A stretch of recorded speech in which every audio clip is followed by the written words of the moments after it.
Have you ever watched someone rehearse your downfall like it was a performance they'd been planning for months, then smile at you like nothing was wrong? That's what it felt like standing in our kitchen that morning. Camilla poured almond milk into her smoothie like it was any other Thursday, looked me straight in the eye, and said, "Joaquin's coming to Lucia's graduation. I already told her. You should be mature about it." She said it without blinking.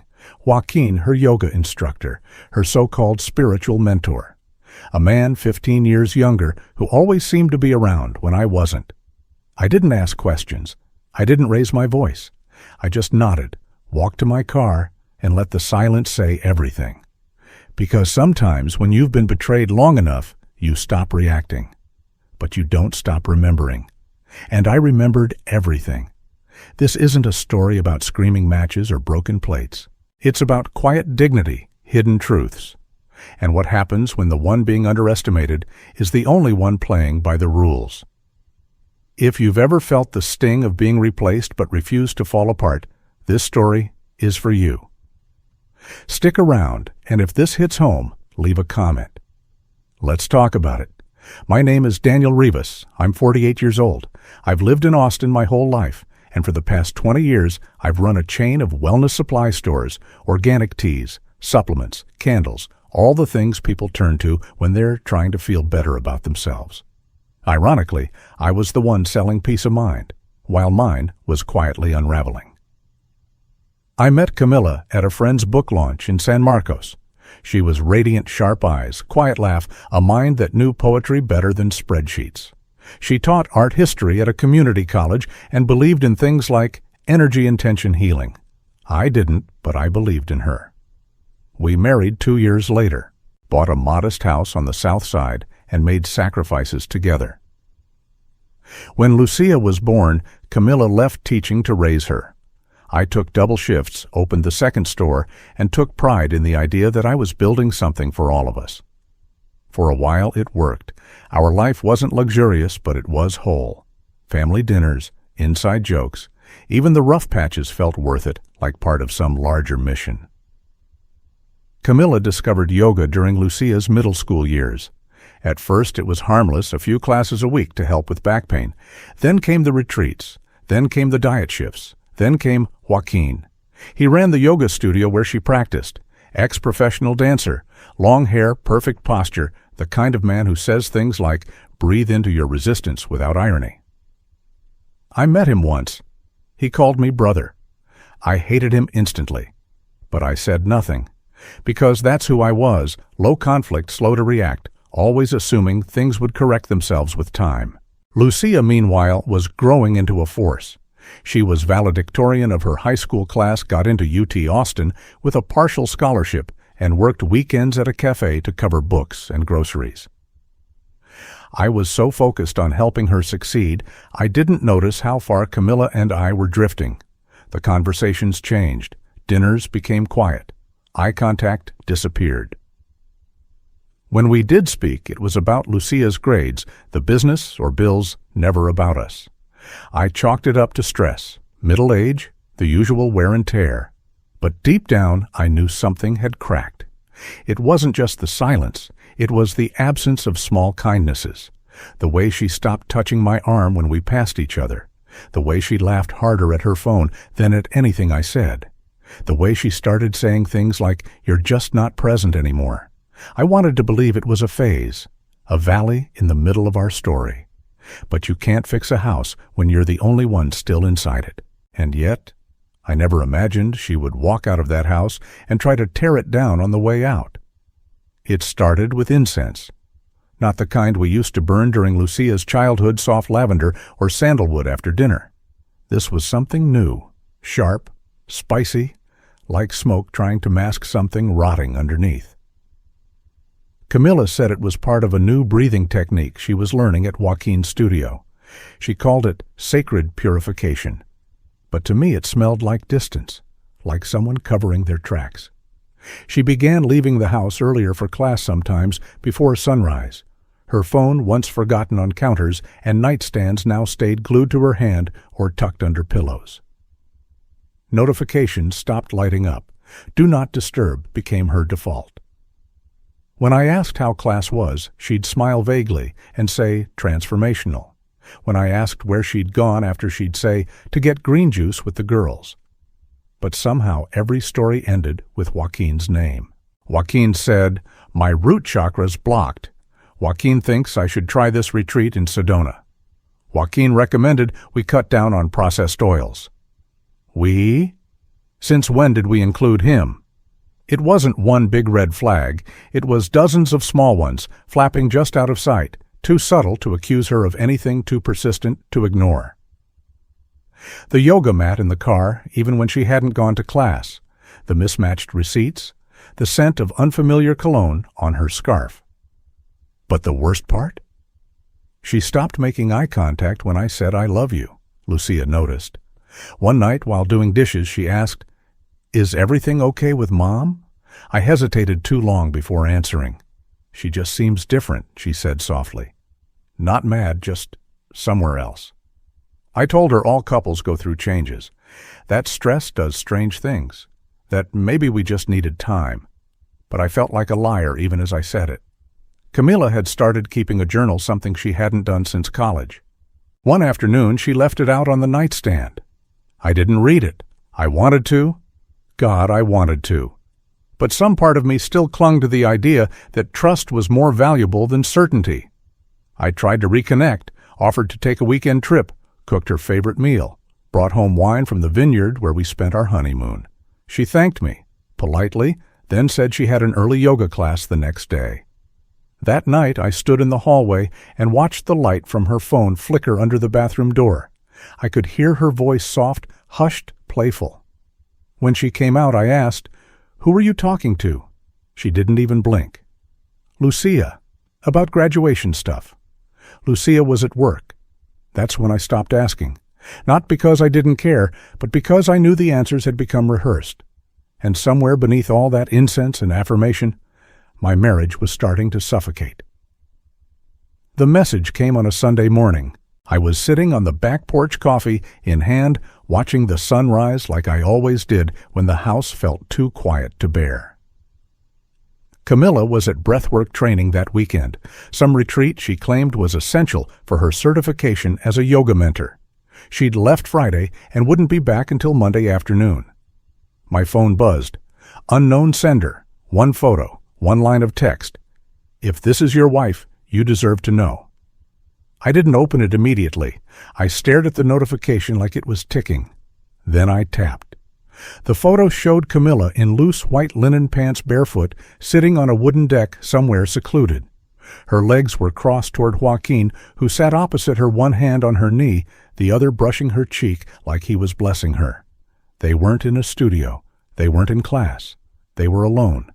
Intimate, smiling. My throat went dry. I scrolled down.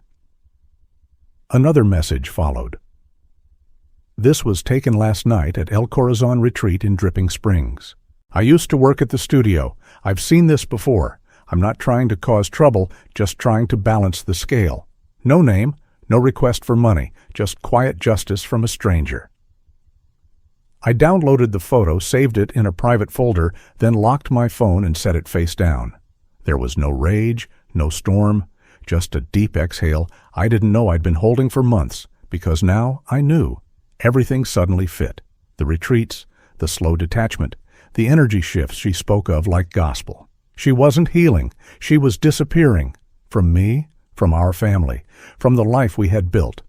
But I didn't yell. I didn't call her. Instead, I made a list. I drove into town, unlocked my office, and sat beneath the soft hum of fluorescent lights. On my desk was a drawer I hadn't opened in years, one filled with old paperwork from a restructuring we'd done when the wellness business began to expand. Inside was a file post-nuptial agreement, Rivas / Camila. It had been Camila's idea back then, said she wanted to protect us both from financial chaos in case the business ever got sued or collapsed. I'd agreed, signed it without hesitation, trusted her. I unfolded the document and read through it line by line. And there it was. Clause 6.4. Marital infidelity. In the confirmed event of extramarital activity by either party, The violating spouse forfeits all legal rights to shared business assets, including but not limited to profits, properties, investments, and operational control. I read that sentence 10 times. Then I smiled.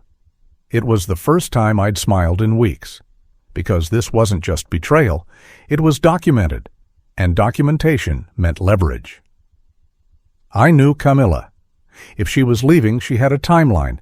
She was organized, strategic. She wouldn't leave empty-handed, not unless she had no other choice. I picked up my phone, opened the photo again, and stared into that moment, frozen in time. Then I sent an email to my attorney with the subject line, "It's time to talk." By Monday morning, I was already 5 steps ahead. Camilla walked into the house, glowing hair still damp from a spa-soak eyes, soft like she'd just returned from some sacred awakening. She kissed my cheek out of habit, dropped her duffel by the stairs, and said, "The retreat was exactly what I needed." I nodded and said nothing, because what I needed was already moving. That morning, I met with my attorney Elena Pineda, a former litigator who had once dismantled a multi-million-dollar inheritance claim in a divorce case. She read the post-nup word for word, her expression sharpening like a scalpel the deeper she went. This clause she tapped the page is ironclad, and her signature's here next to her counsel's. No way she can claim coercion or ignorance. "Can we act now?" I asked. "We can prepare," she said, "but we don't confront." "Not yet," she explained the strategy. Quiet legal shifts. No alerts. Every move logged and timed. Step 1, asset protection. I owned 70% of my wellness chain. We began restructuring that ownership under a holding company, Rivas Legacy Group LLC, which placed the shares in a separate legal entity. All for future estate planning on record. Completely legal. Completely untouchable once filed. Step 2, irrevocable trust. We established the Lucia Foundation, a long-term educational and life development trust in my daughter's name. She wouldn't control it yet, but she'd benefit from it immediately. Inside it, my half of the house, 3 investment accounts, and one of our 2 rental properties. Once signed and notarized, those assets would no longer count as marital property. Camilla couldn't touch them even if she sued. Step 3, documentation. Elena suggested I begin collecting everything: texts, photos, expense reports, any trace of the affair that could corroborate breach of agreement. Not to shame her, but to seal the legal wall around what I'd built. She looked me in the eye. "You have the advantage, Daniel, but only if you stay quiet." And I did. For the next 2 weeks, I played my role. I kissed her goodnight. I asked about her yoga sessions. I smiled when she mentioned Joaquin in passing. "He might come to graduation too, if that's okay." I said sure. What else could I say? Behind the curtain. I worked with Carlos, my longtime accountant, to shift cash flow from shared personal accounts into protected business disbursements. We reclassified several assets as business-related, including her SUV, which I had purchased through the company years ago. Carlos's job was to make sure everything looked clean, legal, and boring. In public, nothing changed. In private, everything did. Then one night I walked into the kitchen and found Camilla on a video call in Spanish with someone she didn't know I could hear. "I'll be ready after the graduation," she said. "I just need to get through this one last family event." She was smiling. So was I. Because I knew when the curtain fell and she stepped forward, thinking the stage was hers, I'd already rewritten the script. A few days later, I found what I wasn't even looking for. Camilla had left her yoga bag in the back seat of my car. I'd taken it into the house because it was about to rain, and as I set it by the stairs, a folded piece of paper slipped from the side pocket. I bent down, picked it up, and saw the header, Sedona Vista Residences. Lease agreement draft. At first I froze. Then I read. The lease was for a furnished condo in Arizona. Move-in date, June 21st, just 2 weeks after Lucia's graduation.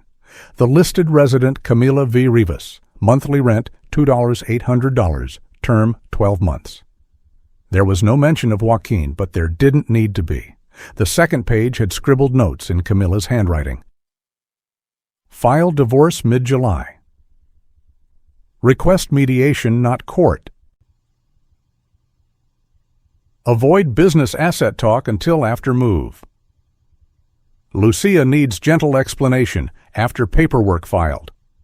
It wasn't just betrayal, it was a strategy. She wasn't waiting for closure, she was rehearsing her exit. I should have been angry, but what I felt was clarity. I went to her personal office that night when she was out stretching at moonlight meditation. Her drawer wasn't locked. Inside, beneath a folded blanket and 2 essential oil bottles, I found a manila folder labeled Next Chapter. Inside were real estate printouts for apartments in Santa Fe, Tempe, and Asheville, all with circled units.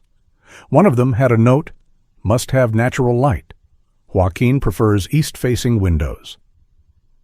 I sat on her meditation cushion and read through every page, calm, collected, almost clinical. On one sheet was a list titled Camilla's Path Forward. It included things like certify as retreat leader, launch yoga nutrition fusion course with Jay, protect personal space, emotional alignment, soul evolution, then near the bottom, prepare Lucia. Remind her Dad's always been emotionally unavailable. That one hit harder than I expected. Because I wasn't perfect. I'd worked long hours. I'd missed some dinners. But I had always shown up. For birthdays, for concerts, for late-night talks when Lucia couldn't sleep. And now my daughter was part of the script, too. Camilla wasn't just rewriting our marriage. She was planning a narrative where I'd be the quiet, disconnected obstacle to her spiritual rebirth. That night I walked into Lucia's room while she was studying. "You excited for graduation?" I asked. She smiled, more nervous than anything. "I don't want things to feel weird." I knew what she meant. She'd noticed the tension, of course she had. "You know we're both proud of you, right?" I said. "No matter what happens between your mom and me, that doesn't change." She nodded, quiet for a moment. "Mom's been different lately," she said softly, like she's living somewhere else in her head. I didn't correct her, because she was right. Camilla had already moved. The lease, the plans, the new identity, she was just waiting for the right moment to announce it. And I knew exactly when that moment would be. At graduation, with family present, with Joaquin standing nearby. She thought she would control the stage. But by then, I would have already sealed the doors behind her. The morning of Lucia's graduation felt like stepping onto a stage I didn't audition for. Camilla was radiant white linen dress, soft makeup, a calm confidence in her voice that hadn't been there for months. She moved through the kitchen like a woman on the verge of freedom, humming while making tea, pausing now and then to check her phone. Every time it buzzed, she smiled to herself. I didn't ask. I didn't have to. Lucia, meanwhile, was electric. Her joy filled every corner of the house, tossing her cap into the air for practice, adjusting her honor cords in the mirror, double-checking that we had all the tickets for the ceremony. This was her day. And I had promised myself nothing, not betrayal, not revenge, would take that from her.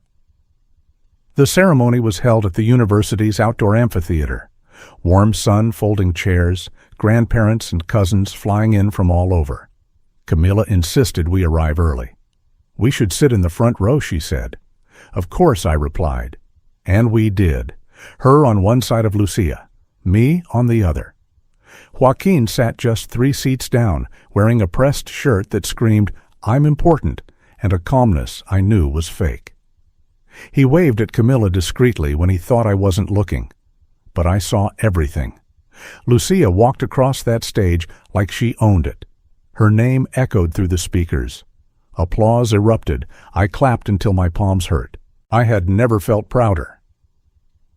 After the ceremony, we moved to the campus lawn for family photos. Everyone was there, my parents, Camilla's siblings, friends, even Lucia's childhood piano teacher. Hugs, champagne-framed pictures being passed around. The kind of day you remember forever. And that's when Camilla stepped forward. She tapped her glass with a spoon and raised her voice just enough to quiet the small circle around us. "I just want to say something before we head to dinner," she said, smiling wide, holding Lucia's hand in hers.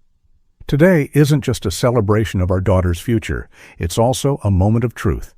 I knew this was it, the moment she'd planned." Her voice stayed calm, practiced theatrical.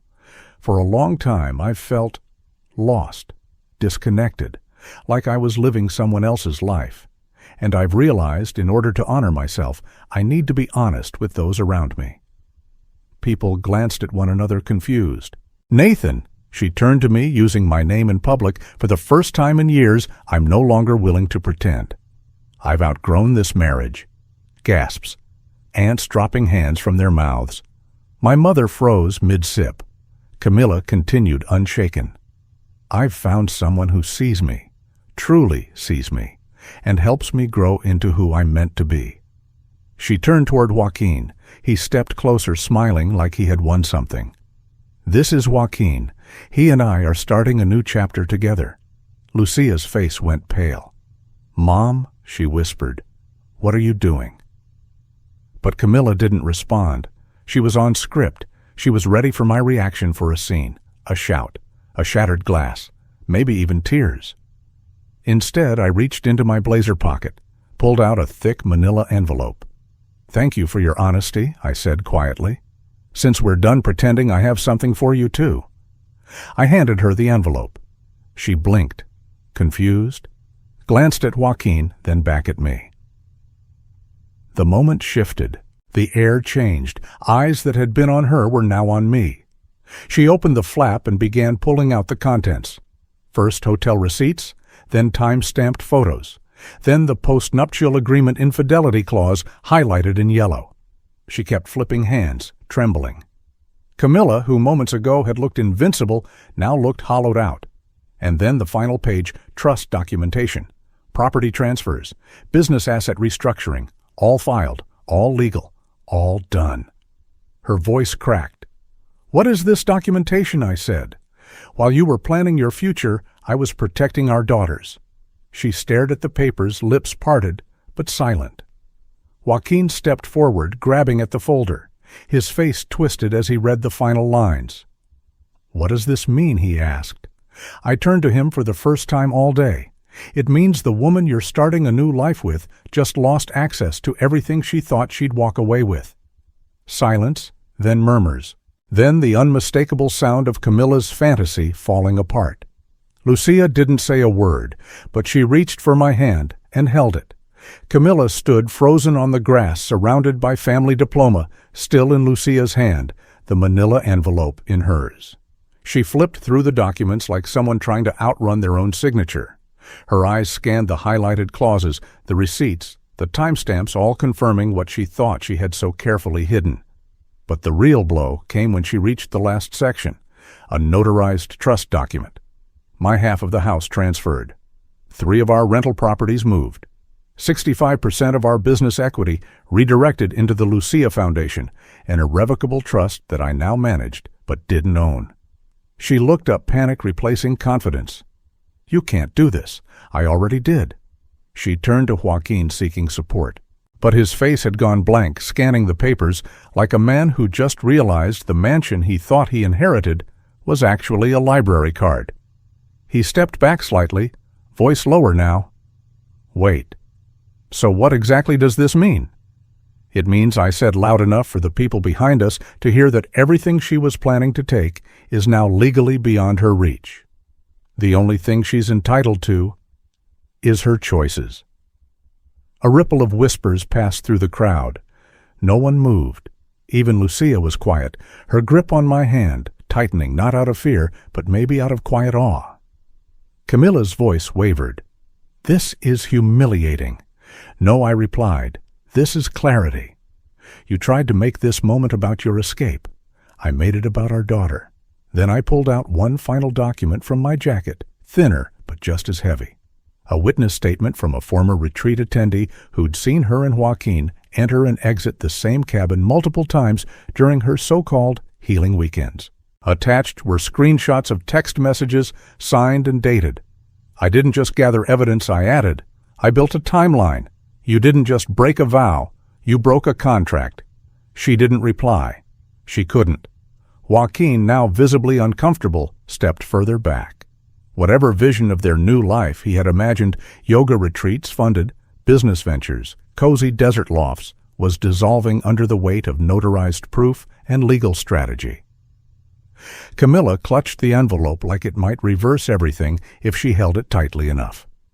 But it wouldn't, because the truth had already been printed, signed, and filed. And she had signed it all herself, years ago, back when she thought love was forever, and betrayal was something other people did. She opened her mouth to say something, but there was nothing left to control. Not the narrative, not the money, not even the moment. So she did the only thing she could. She turned and walked away, leaving behind the photos, the whispers, and the man who had already finished the story she tried to rewrite. Camilla didn't fight the paperwork. Not really. She consulted 3 different attorneys in the 2 weeks that followed, searching for a crack, a loophole, anything that might undo what I'd done. But every door she knocked on gave her the same answer. The postnup was valid. The asset transfers were lawful. The trust was irrevocable. And most importantly, she had signed everything willingly with her own legal counsel present. Joaquin disappeared the day after her second consultation. Quietly. No calls, no texts, no dramatic goodbyes. Just gone. Whatever future they'd imagined together must have looked very different without the money she had promised him, without the lifestyle, without the leverage. Camilla stayed in Austin for another month, living alone in a short-term rental she had initially planned to share with him. Eventually, she moved to Sedona anyway, without fanfare, without ceremony, and without a cent from the life she once called ours. As for me, I stayed. I moved into a smaller place across town, kept the business, kept my morning coffee ritual on the porch, and kept the peace. I didn't chase revenge any further. I didn't need to, because what I'd reclaimed was worth more than anything she could have taken: my clarity, my dignity, and the unshakable bond with my daughter. Lucia began graduate school that fall. The trust covered her tuition, her housing, and her peace of mind. One afternoon over lunch, she asked me, "Are you angry at Mom?" I thought about it. "No," I said. "I'm disappointed. But I'm not angry." She stirred her tea for a moment and then looked up.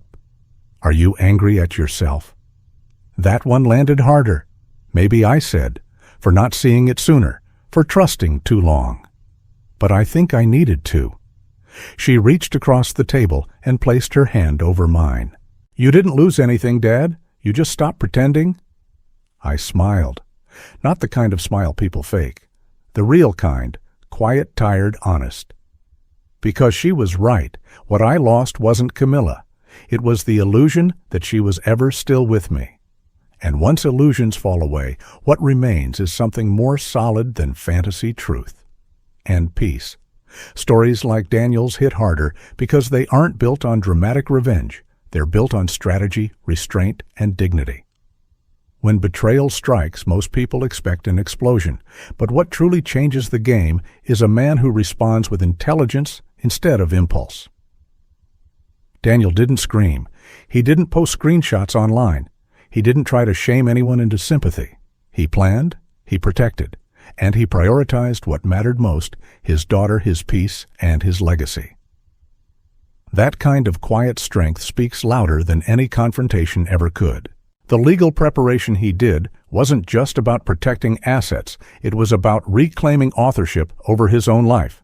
And by staying grounded, he let the truth expose itself.